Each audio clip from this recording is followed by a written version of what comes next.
गिबियावनो नोंथांमोन बयखौबो आंनि YouTube चेनेलाव बरायग्रोनाय जाबाय। दिनै आं नोंथांमोननि सिगाङाव मोनसे भिडिअ खालामनो होननानै सानदों, जाय भिडिअखौ नोंथांमोना नायनानै मोजां मोनगोन आरो आसा खालामदों बे भिडिअआ नोंथांमोननि थाखाय मोजां जागोन। गुबैयै जायफोर बिथांमोननि थाखाय मोजां जागोन आं बेखौ बुंनो नागिरदों, मानोना जायफोर बिथांमोना थांनाय डिसेम्बर 2018 आव थार्ड एग्जाम DLEDनि फरिखा लिरदोंमोन, बिथांमोननि थाखाय बियो गाहाम खौरां। मानोना जोंहा DLEDनि अफिसियेल वेबसाइटआव रिजाल्टखौ फोसावबाय। बेनिखायनो नोंथांमोना DLEDनि जि अफिसियेल वेबसाइट बेयाव थांनानै नोंथांमोना रिजाल्टखौ नायनो हागोन। दा बेखौनो आं नोंथांमोननि सिगाङाव दिन्थिनो होननानै खोन्थानो होननानै बे भिडिअखौ बानायब्रबनाय जादों। बेनिखायनो नोंथांमोना आंनि जि भिडिअ बेखौ फार्स्टनिफ्रायनो जोबजासिम नायलांदो। नोंथांमोन, जोंना DLEDनि जि फरिखानि एग्जामनि जि रिजाल्ट बेखौ फोसावबाय। बेखौ आं नोंथांमोननि सिगाङाव माबोरै नायनाय जायो बेखौ दिन्थिनो नागिरदों। दा फैदो बिदिब्ला जोङो नायलांदिनि। जायखिजाया लेपटपानो जा, कम्पिउटारानो जा बा गुबुन एन्ड्रइड फनानो जा, नोंथाङा नोंथांनि जि रिजाल्ट बेखौ नायनो हागोन गोरलैयैनो। बेनिखायनो नोंथाङा जायखिजाया नेट ब्राउजार बेयाव थांदो। आं दा नोंथांमोननि सिगाङाव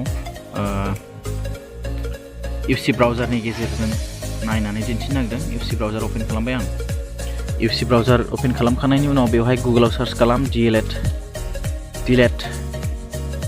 इन्टार खालाम। बेयाव नुगोन official वेबसाइटनि फार्स्टटारनियानो diploma in elementary education DLED। बेवहाय क्लिक खालामना हो। क्लिक खालामबाय। बेवहाय नुनो मोनगोन बेबायदि इन्टारफेस। बिथांमोननि DLED अफिसियेल वेबसाइटनि होम पेज बियो।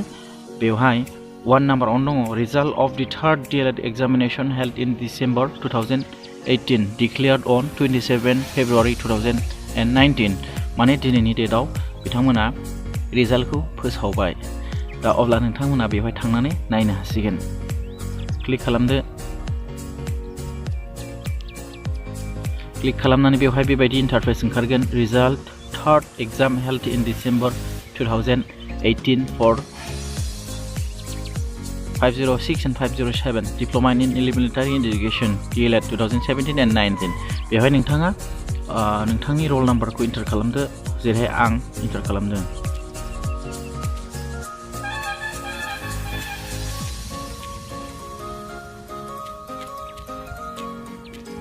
बेयाव थुबाय।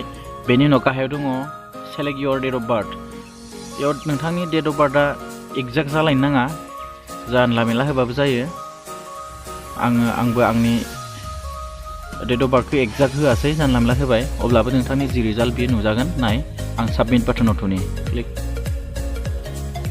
नुजाबाय। नै नोंथांमोन, आंनि रल नाम्बार, आंनि reference number, name of teacher Rajesh Basumatary, father's name, mother's name गासिबो ओंखारजोब्बाय। दा बेफोरखौ बाद होदो, रिजाल्टखौ नायदो। नै नोंथांमोन, आंनि 506 आव मोन्दों, जोबोद खम मोन्दों आंनिया नोंथांमोन। दा आसा खालामदों नोंथांमोना आंनिख्रुइ बांसिन मोन्दों। नै 7आवबो मोन्दों आङो, 507आवबो जोबोद खम मोन्दों। जोबोद खम मोनथारदों, दुखुनांथाव बाथ्रा। मानोना आङो फरायनानै लिराखैमोन आसलते, बेनि थाखायनो जानो हागौ आं खम मोनबाय। आसा खालामदों नोंथांमोना आंनिख्रुइ बांसिन मोन्दों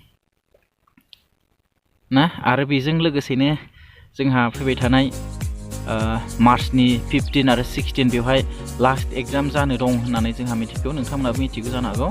दा आसा खालामदों नोंथांमोना बे एग्जामनि थाखाय मोजाङै प्रिपेयार खालामदों, मोजाङै फरायदों, मोजाङै स्टाडि खालामदों आरो मोजाङैनो पास खालामनो नाजादों। आं नोंथांमोनखौ आसा खालामदों बयबो नाजादो।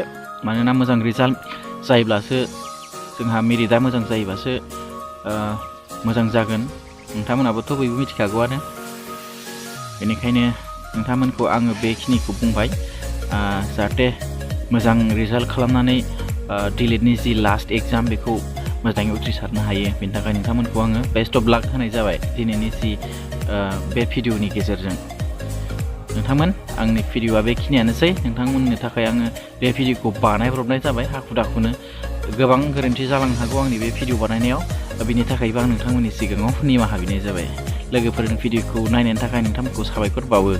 आरो आङो रिकुवेस्ट खालामनो लुगैयो नोंथांमोना जाहाथे आंनि भिडिअनि जि चेनेल बेखौ नोंथांमोना साबस्क्राइब खालामाखैबा साबस्क्राइब खालामनानै ला आरो बे खाथियाव थानाय घन्टी बेखौबो प्रेस खालामनानै हो जाहाथे आंनि उनाव बेबायदिनो गुबुन गुबुन रोखोमनि भिडिअ आपल'ड खालामनायनि नटिफिकेसनफोरखौ नोंथांमोना मोनो आरो थोंजोङै नायनो हायो। गोजोन्थों नोंथांमोन आंनि भिडिअखौ नायनायनि थाखाय। Thank you for वाचिं।